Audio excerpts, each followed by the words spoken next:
You got some very interesting news about Pete Rose tonight. He is using extra Grecian Formula 16, we have found out. That wouldn't be a lead story, though. This would be a lead story, though. Charlie Hustle may soon become Charlie Manager. That's right. UPI is reporting tonight that Pete Rose will be leaving the Montreal Expos to become player manager of the Cincinnati Reds. They say that announcement will come sometime tomorrow. Now, if it happens, Rose will replace Vern Rapp as skipper of the Reds and will still have a shot at breaking Ty Cobb's all-time hit mark. He's just 130 hits away. Now, Rose, who was in San Francisco for today's game against the Giants, said, quote, "I'm not going anywhere. I'm not a manager. I am still a player." That means he's probably going to be going. Rose was born and raised in Cincinnati, played 16 years for the Reds, and it looks like he's going to be headed back. In the majors today, the Yankees' Dave Winfield could have used some pine tar on his bat against the Mariners. Remember that stuff? Yeah, Yankees don't like it a whole heck of a lot. Winfield loses his bat not once, but twice right here. I'll tell you, you don't want to be sleeping in the field when he's at the plate. No, Winfield eventually got on base. Then Ken Griffey slaps a single to left field right here. That scores Bobby Meacham. Then Winfield races around third right here to score 3-2. Yankees win over the Mariners. A couple of games in the American League today. Cleveland destroys Toronto 16-1. Out of respect for the Blue Jays, we will not be showing you highlights of that one right there. National League, Montreal over San Francisco 8-3. Perhaps Pete Rose's last game up there as an Expo. And Atlanta 7, Pittsburgh 3. That final in Fulton County Stadium. In the National League last night, Dodgers were shut out by the Mets 4-zip. New York gets some great D here from Mookie Wilson in center field. He makes the leap, catches right there, pulls down that grab. Then the Mets take a 3-0 lead in the fourth. Hubie Brooks singles home Keith Hernandez.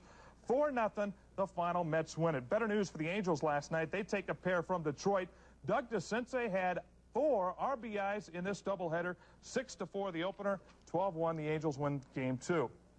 The new Olympic event for the U.S. athletes this week will be marathon parading. They had another one today in New York. A couple of more are planned. Today was the biggie, though. Tons of ticker tape down Broadway is what we saw. Now, this event was marred by the collapse of a scaffold that injured 98 people, 2 of them seriously. People were standing on the scaffold to get a better look at the athletes, and it just fell down on them.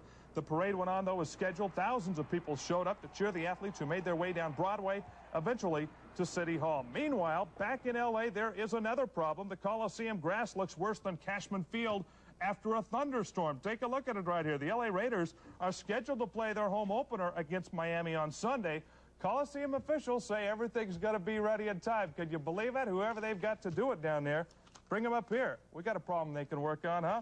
All right, if you like running but never thought that you'd make any money at it, here's your big chance. On September 1st, Las Vegas will be the site of the K-Pro Super Run Area Finals. Now, you run 10K, which is about 6 miles. The winners will qualify for the national finals, also held here in Las Vegas, and you can win a bundle. Here they will run through the downtown streets of Las Vegas for, among other things, new automobiles, American Airlines travel passes, but most interestingly, the richest purse ever offered in amateur sports, $1 million in cash. $1 million cash? How's that sound? The top men and women racers will split that $1 million in loot. Contact the Union Plaza Hotel if you want to enter. Now, you remember those old billiard games where you put a couple of bits on the table, play as hard as you can? They got a similar tournament going on at Caesars Palace this week. Couple of minor differences, though. They're playing for $100,000, and these guys actually know what they're doing. 50 of the world's top players are in town for this one. 23-year-old Earl Strickland of Houston is the #1 seed. The competition began yesterday at 12 noon. It'll continue through Saturday. First prize is $25,000. What am I doing? Covering sports. I ought to be out playing. If you can make $1 million for the run, $25,000 for shooting pool. That sounds spectacular. It's amazing. You could retire. Yeah, Stars play Edmonton tonight. We know you're getting rich. All right. News 13. And when we return, a new feature on News 13, Weiss's World. A look at